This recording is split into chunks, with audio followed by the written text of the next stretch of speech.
नमस्ते। आज ना हम जॉन कीट्स की एक बड़ी ही सिंपल सी लेकिन बहुत गहरी कविता को समझने वाले हैं।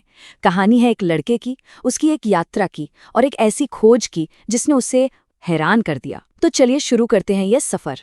तो कहानी का हीरो कौन है? एक शरारती लड़का।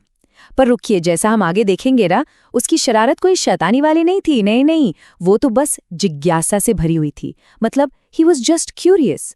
वो ये देखने के लिए घर से भाग गया कि भाई दूसरी जगहों पर दुनिया दिखती कैसी है, और उसे जो मिला उसने उसे वाकई सोचने पे मजबूर कर दिया। तो आज हम क्या क्या देखने वाले हैं?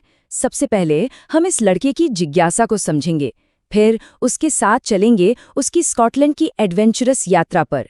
देखेंगे कि उसने ऐसा क्या खोज लिया जो उसने सोचा भी नहीं था, और आखिर में हम बात करेंगे आश्चर्य की शक्ति के बारे में। हाँ, और रास्ते में कविता के कुछ खास शब्दों के मतलब भी जानेंगे। तो चलिए कहानी के बिल्कुल बीच में चलते हैं और मिलते हैं हमारी हीरो से, एक जिज्ञासु यानी क्यूरियस नौजवान लड़का जो एक एडवेंचर एडवेंचर पर निकलने ही वाला है। अच्छा, कविता का टाइटल है द नॉटी बॉय। अब ये जो इंग्लिश वर्ड है नॉटी, इसका मतलब हम अक्सर क्या समझते हैं? शैतान, बदमाश, है ना? पर यहाँ इस कविता में कवि का मतलब कुछ और है। यहाँ मतलब है एक ऐसे लड़के से जो बस दुनिया को अपनी आंखों से देखना चाहता है। तो उसकी जो शरारत है वो असल में उसकी जिज्ञासा है, उसकी क्यूरियोसिटी है। तो उसकी ये जो कभी ना खत्म होने वाली क्यूरियोसिटी थी ना, उसी से ड्रिवन होकर हमारा हीरो एक बड़ा ही हिम्मत वाला फैसला लेता है। वो क्या करता है? वो घर से भाग जाता है अपनी यात्रा शुरू करने के लिए। कविता की शुरुआत कुछ इस तरह होती है। एक शरारती लड़का था और वो स्कॉटलैंड भाग गया। सवाल ये है कि आखिर क्यों? जवाब है वहां के लोगों को देखने के लिए। वो बस ये जानना चाहता था कि क्या स्कॉटलैंड और वहां के लोग सच में इंग्लैंड से अलग हैं। जरा सोचिए, उसके दिमाग में क्या चल रहा होगा, क्या उम्मीदें होंगी।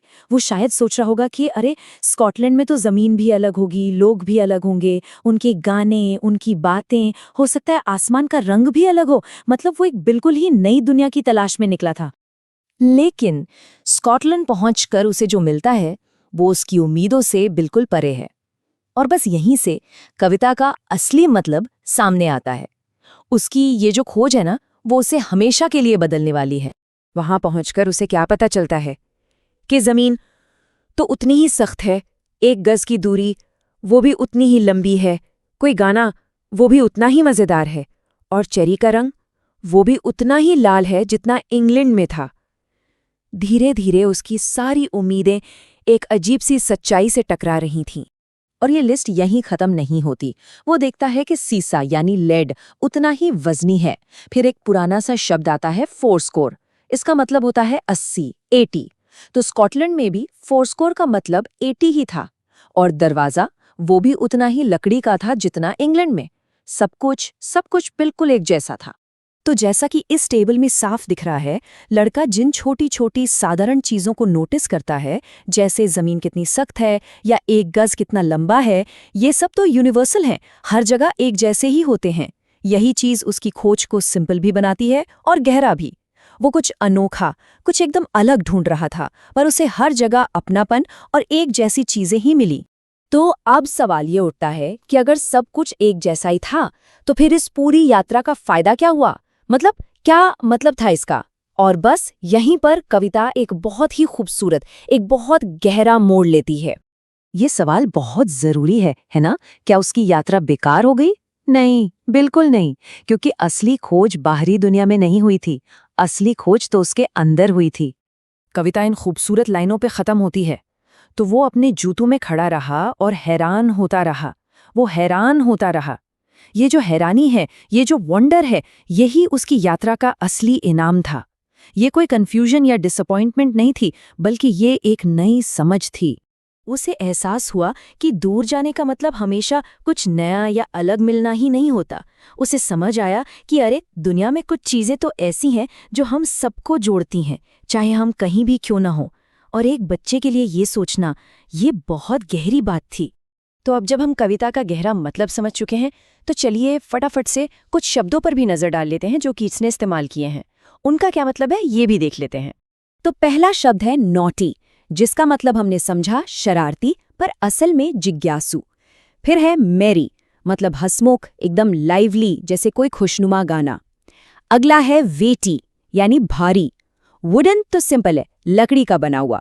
और आखिर में फोर स्कोर, ये 80 यानी 80 कहने का एक पुराना अंग्रेजी तरीका है। देखिए, एक स्कोर का मतलब होता है 20, तो फोर स्कोर हो गया 4 बार 20 यानी 80। तो आखिर में इस छोटी सी कविता से हमें क्या बड़ा सबक मिलता है? चलिए इस पूरी बात को समेटते हैं। सबसे जरूरी बात यह है कि लड़के ने कुछ नया नहीं खोजा, पर उसने उन्हीं जानी पहचानी चीजों को एक नए नजरिए से देखा। इस यात्रा ने उसे एक नया पर्सपेक्टिव दिया। उसने ये सीखा कि हैरान करने वाली चीजें ढूंढने के लिए हमेशा दूर जाना जरूरी नहीं होता। कभी कभी वो हमारे बिल्कुल सामने होती हैं, बस उन्हें देखने के लिए एक अलग नजर चाहिए। और आखिर में ये कविता हमारे लिए एक सवाल छोड़ जाती है।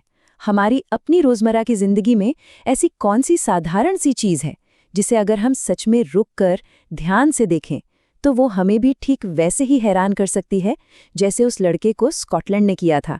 सोचने वाली बात है ना?